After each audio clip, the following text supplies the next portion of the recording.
And so this is where, if we're thinking about social science, we're now beginning to shade into self and society, particularly that having to do with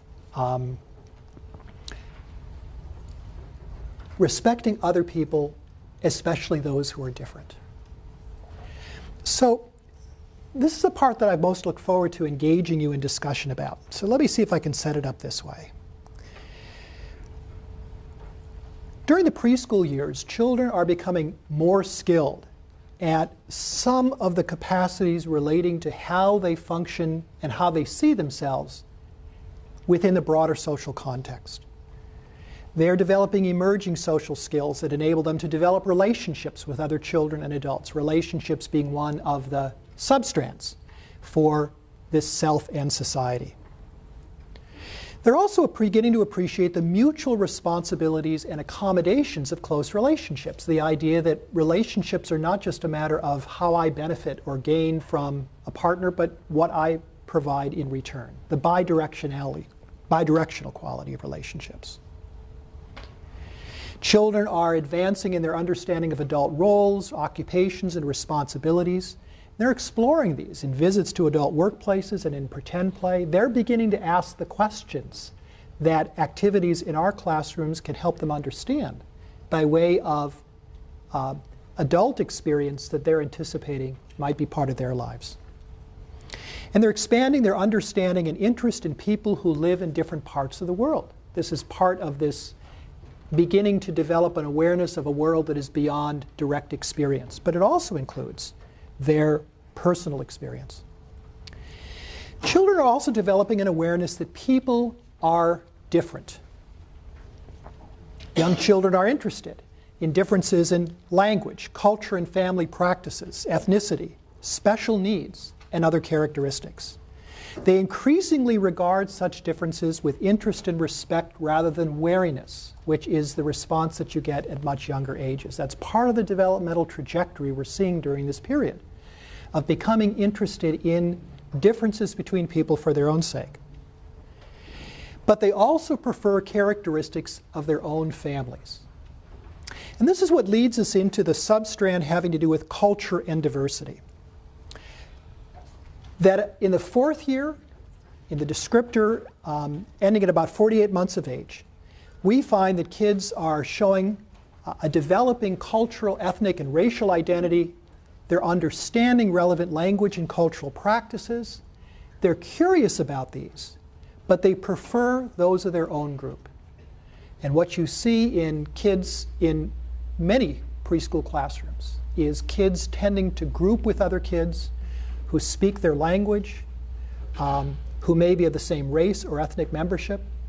And you can find kids as well when, say, a child brings in a kind of food that they've never seen before.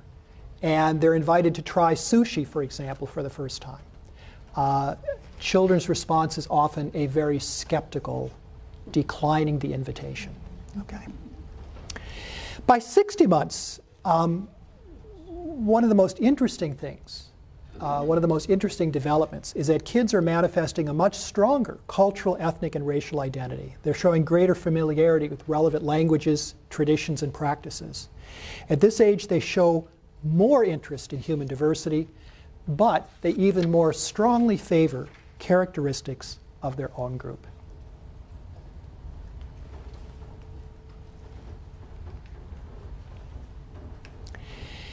Now, when I looked at the social science learning standards used in other states, the narrative that I typically found for kids of this age goes in this way. Kids, as I've told you, become much more interested, much more engaged in differences between people. They're interested in how different people speak different languages, and their families may have come from different parts of the world, and sometimes they dress in different ways, and they eat different kinds of foods, and they are wonderfully accepting and inclusive in their own appreciation of those. And yet when I look at the research literature, what I find is something that is much more consistent with other things we know about preschoolers, which is that they are interested in diversity, but they are most comfortable with that which is familiar. They like differences. They're fascinating. But they are most preferring things that are like them, that they are comfortable with, and that they are familiar with from their own family practices. And this becomes especially so as children are developing a sense of their own selfness and their own identity, their own sense of their cultural identity, their own feelings about the language or languages that they speak, their own racial identity. And as that own personal identity begins to consolidate, their commitment to it also grows. And so may also be their preference for characteristics associated with their own ethnic or racial or cultural or language-based identity. It doesn't mean that children are negative toward other groups or their practices. Rather, that they prefer that which is familiar and comfortable and natural to them. Does that ring true? Does that make sense? What are your thoughts about this? Yeah.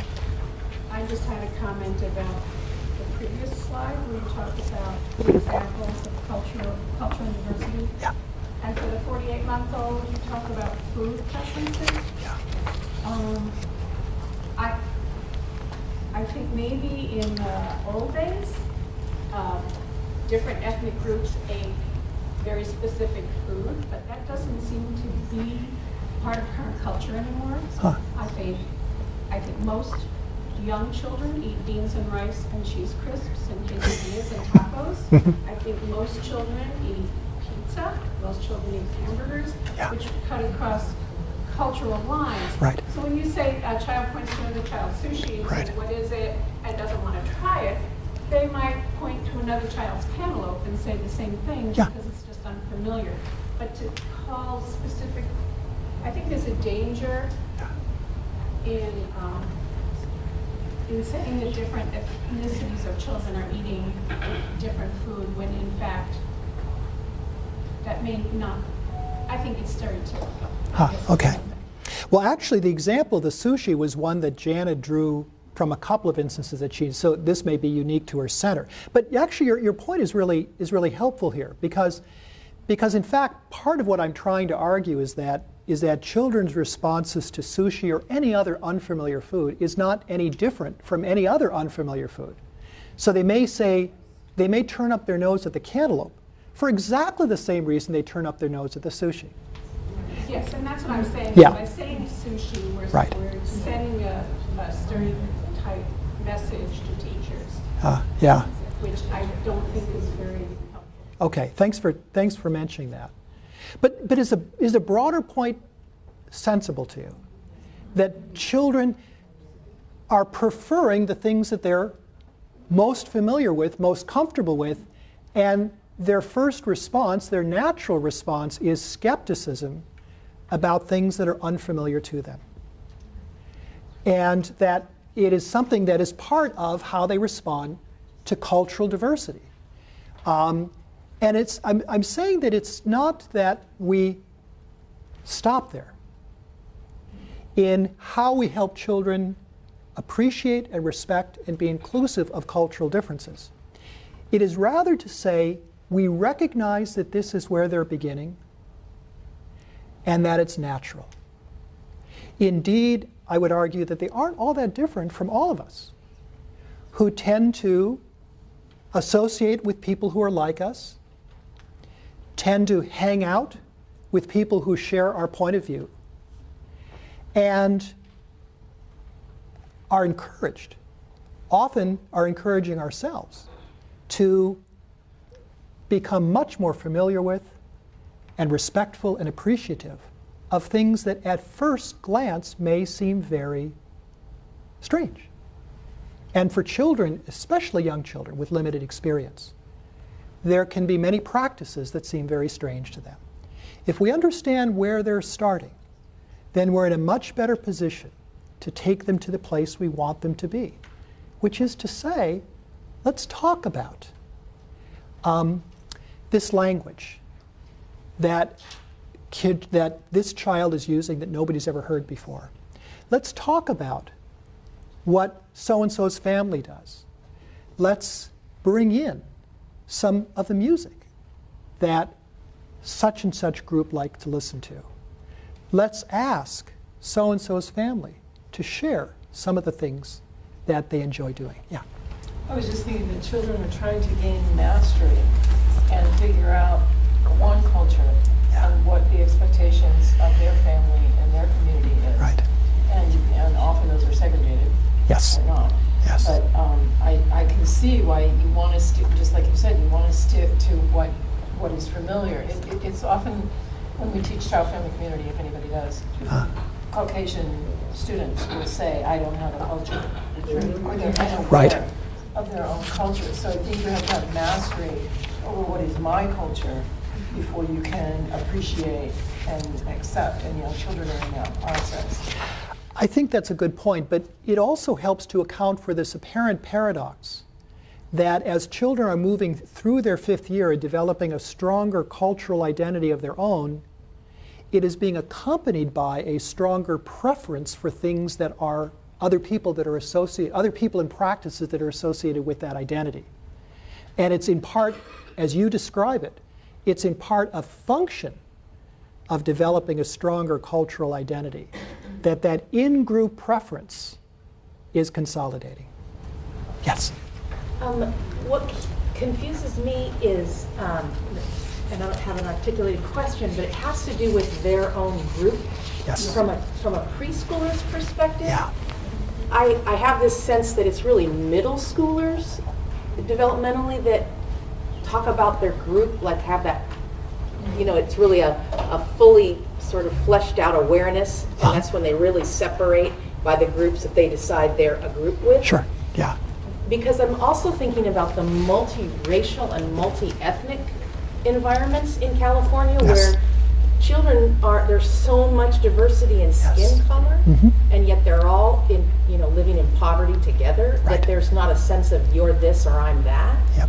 Yep. So I don't know, it's confusing to me because the sense of the language saying that what's their group. I would think a Right. 4-year-old's group is their preschool teacher, the children they play with, and the people who take care of them when they're not at the preschool. Like, that's their group, rather than I'm Mexican or I'm El Salvadorian. Well, actually, one way of thinking about children's group and group identification has to do with their family, Yeah. which is really the foundation from which they begin, and on which basis they're developing most of their sense of a cultural, a racial, an ethnic, a linguistic identity. So I had in mind here group is referring to the family and the extended family. Now, you're exactly right. The process we're describing here really gets recapitulated again when you get at subsequent stages of development. And children begin identifying with a different group that can also promote its own in-group preference. But that's a different group, as you point out, that they're identifying with compared to what we're seeing in preschoolers. Yeah. So I think the story here is that children are bringing this sense of identity from the home, from the family and experiences there, with them into the preschool classroom. Yeah. I'm interested that you chose not to put gender, because I see kids sorting themselves out by sex and gender much more than by hair color and Right. culture, even language. Right, right. We struggled a lot with including actually what would have been an entire strand on sex and gender identity, and proposed doing so, and for various reasons we're told we're not going to go there this time. Okay? So I completely agree with you that issues of gender identity and again in-group preferences also work at that level too. But for various reasons, that was not something that we were asked to talk about. Yeah. When you talk about the human diversity, Yes. I know you mentioned to the ability and capability and disability, Yes. different abilities. Yes. Yes. Right? And then I didn't see the examples. Yes, so did I include any examples? As you will see when these become published, at the end of this year as it turns out, there are many more examples than the ones that I include here. And there are lots of examples that relate to inclusiveness and acceptance of people who are differentially abled. And they're actually throughout the strands and substrands, not just in culture and diversity. Okay. I'm sorry. Yeah. That's okay. I was looking at this, both the foundation and, at the 48 months you talked about display curiosity. Yes. And then at the 60 months, an interest, more of an interest. But just my experience is that, yes, children exhibit more of a preference for what they're familiar with, comes from their home, but they don't necessarily at 48 months distribute or show curiosity. They're more accepting. It's just okay. I don't see this. Well, tell me about it, or they want to learn about it, or they want to know about it. It's just that they do it this way, I do it this way. Right. And whereas I think as we become adults, that's where we become more judgmental about different behaviors and different practices. And so to me, it's more about how to nurture that acceptance rather than to share with them our judgments. That's what we can do as adults, Well, I hope I'm not conveying the idea that we want to entrain children into racial and ethnic biases of the society. And I think that what we describe at 48 months is children showing some curiosity, but that curiosity and interest increasing as we move into the 5th year. Part of the reason for writing the foundation in this way was my concern that in what was happening in some other states that we sampled, where the presentation was, the portrayal of children was one of welcoming inclusiveness and an enthusiastic participation in other cultural practices. It would be easy to misunderstand the natural preference for things I'm familiar with as being incipiently biased, as something that is developmentally inappropriate, and therefore wrong.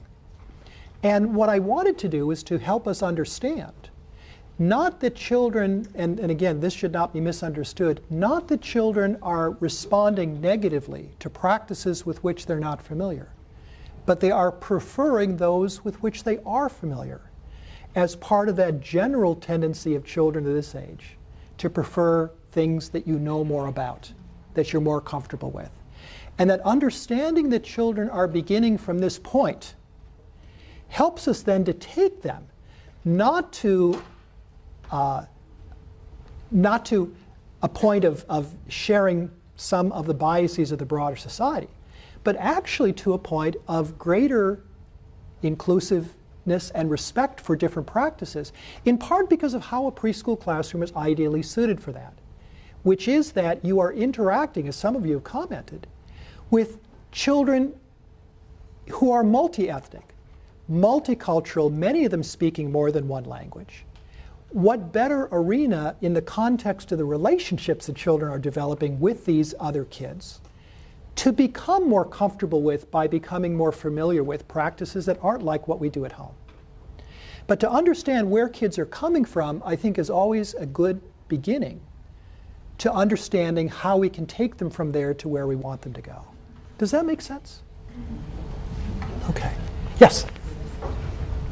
I'm not quite sure what I'm thinking here, but it's something about children prefer what's familiar, yes, but it's not cultural, ethnic, or racial. It's what their family does. Okay.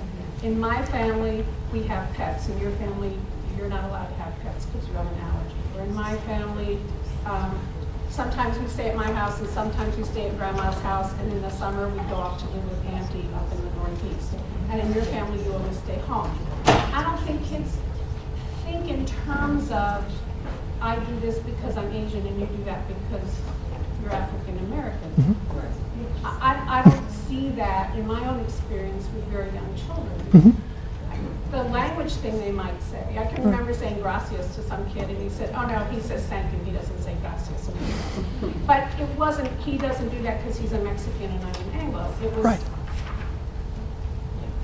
I think when we say it that way, cultural, ethnic, racial identity, we're sending the wrong definition of what culture really means, which could mean you come from the Northeast and I come from the Southwest. We come from a different culture. Right. Even though we may be the same socioeconomic ethnic group. Right.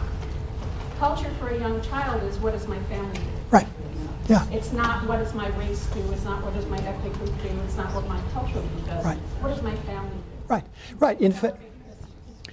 In fact, that sort of identifying with sort of a broader social named group really doesn't begin to emerge until the grade school years. Nevertheless, as you point out, what we observe is that what my family does is what I'm most comfortable with, and that extends into practices that later on they will also identify as cultural in this way. And it's partly the achievement of what we're seeing in the 5th year, that kids are beginning to notice the differences in practice, the differences in food, the differences in other things their family does compared to other families. That they're not identifying as part of my Mexican-American heritage, but they are identifying as part of who they are within their family. And so I think you're exactly right, that what we're seeing, what we're describing here, is part of broader preferences for the things that my family does. But understanding that helps us to understand why they prefer them when these are things that we identify as cultural practices. Yeah. I'm kind of wondering if we talked about, because I hear what Jen is saying, if we talked about attributes to draw those similarities. Everybody's probably seen the book called Bread, and it's the bread from your culture, the bread from my culture, and you see those things in classrooms where the teacher says, oh, you know, you're eating noodles, but you're eating spaghetti, but they look alike, and isn't that interesting? You know, and so they're highlighting differences. Right. Jean is encouraging me to tell a story here that I told her last night when my daughter was in preschool. During the summer, there was a little girl who appeared in her preschool program with Down syndrome, significant glasses, nonverbal, congenital deformity where she had just a couple of digits at the ends of her hands, and some pretty significant physical limitations. And every morning when I would drop her off, I'd park her with Penny, and I'd kind of get the play going with them because, you know, right on, I got to get my girl in there. And it was really cute because when I'd pick her up, at the end of the day, what do? You know, you're driving in the car, you know, what did you do at preschool today? And I would ask, you know, did you play with Penny? And I'd get her to talk about Penny, you know, and when she described Penny, she talked about all of the things that they did, and Penny was funny, and then we ran, and this and that, and she never mentioned, well, she did mention that she and Penny both wore glasses, because my daughter had some pretty significant glasses as well, but it was like a fashion statement, you know, we both wear glasses, you know? Yeah. But she never mentioned that Penny never spoke, she never mentioned her hands. You know, there was nothing about the differences as much as what were those commonalities. Right. So I think we can help kids to make the connections. It might sound superficial, but they're more likely to identify with a kid if you've said, oh, you know, you're eating a different kind of bread than that child, or, oh, you wear glasses and she wears glasses. And let them figure out the hands things later, or the deficits later, or the differences later. But that it can be the same thing but look different in a different culture or a different language. Right, good. Yeah, thank you for mentioning that. Yeah, that's a good story. Yeah. Good, thank you. Yes?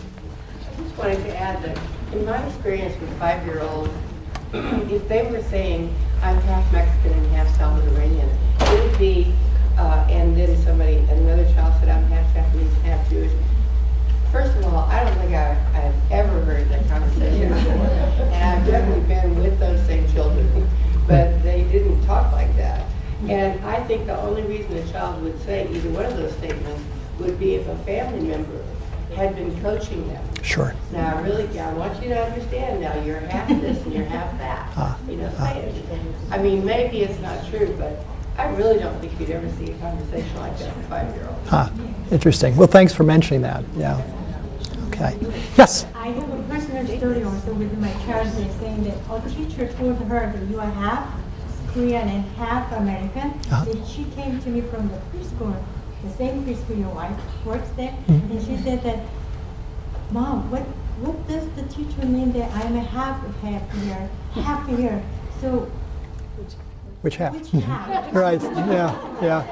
We had a long conversation. So ever since then, I don't even use any to describe any marriages or half, and I just do your own. Yes, that's right, and that's a good response. Yeah. Has this been helpful to talk about culture? Yes. Okay.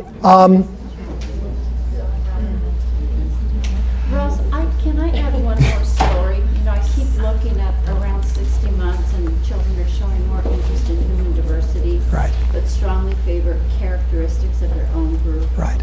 I had an experience years ago, a Head Start classroom, somewhat diverse, bilingual, Spanish-speaking children and native English speakers. Right. And one year we had a family come into our program, and the family was from Fiji. But the family was of Indian background. And we had this little boy, this child, who over time saw that he seemed to resemble the Mexican children in our classroom. He had dark hair, dark eyes. He was, palates were very similar. And I remember him coming up to me one day, just out of the blue, saying, I want to learn how to speak Spanish because I want to be Mexican. He was trying to self-identify because he was different than the population that we had in the classroom. Right. And then we got into a very short conversation about where he was from and kinds of foods that they ate and how wonderful that was. And then Mom came into the classroom at a later point in time and shared some things from their island. Yes. But it was interesting how he had observed the other children in the classroom, and he was trying to kind of fit himself into a slot. Right. Yeah. And it was nice that you were able to help him. Yeah, Thinking about himself in that way. Out of the blue, Yeah.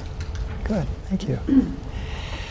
So this experience right now is reminding me of last week when I was getting my students ready for the exam that they're taking now. And I had come to the end, and I still had material that I had to get through before they could start studying. And I powered my way through it. Can you accept to power our way through the rest of this? I'll hit on the high points, but enough to make sure that I've acquainted you with the rest of these substrands. The other two substrands relating to self and society have to do with children's working in the context of relationships. For children in their 4th year, they're already good partners in both interacting relationally, but also maintaining close connections with others. They're contributing to maintaining positive relationships with both adults and peers. For children in their 5th year, really the major advance is they're enacting a greater understanding of the mutuality of relationships, of the bidirectional give and take that's involved when you are interacting with other children and adults. But one of the things we point out is that sometimes these relationships, especially with best friends, can be also characterized as exclusive, that is, of not including others in the close relationship you have with one other child.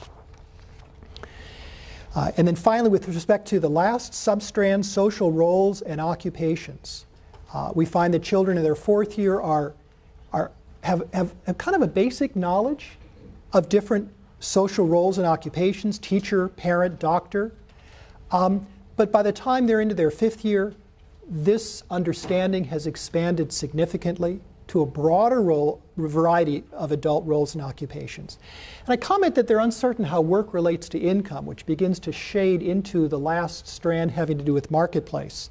But I'll just point out that children of this age are still very confused about why it is that adults work, how it relates to family income, and how that relates to spending. And I'll say more about that in a moment. So how do we help children develop a better sense of themselves and society? We promote the curiosity in and the acceptance of practices and characteristics that are different from the child's own. We create a learning environment that incorporates, indeed exploits, the kinds of diversity of human experience that children bring with them to the classroom. We address children's initial comments and inquiries about diversity with honest, direct communication. We partner with families to include different cultures, languages, foods, family structure, and abilities into the classroom, and to acquaint children with different adult roles and occupations. There's a story that Janet has about there's a female plumber at UC Davis that they always request every time a sink needs to be unstopped, mostly so that they can bring Debbie to the front of the classroom and introduce them to Debbie the plumber. Yes, women can be plumbers, and they go on from there. To visit community workplaces, provide children with play props related to occupations, work settings, and adult roles, and to model and coach effective relationship skills with children.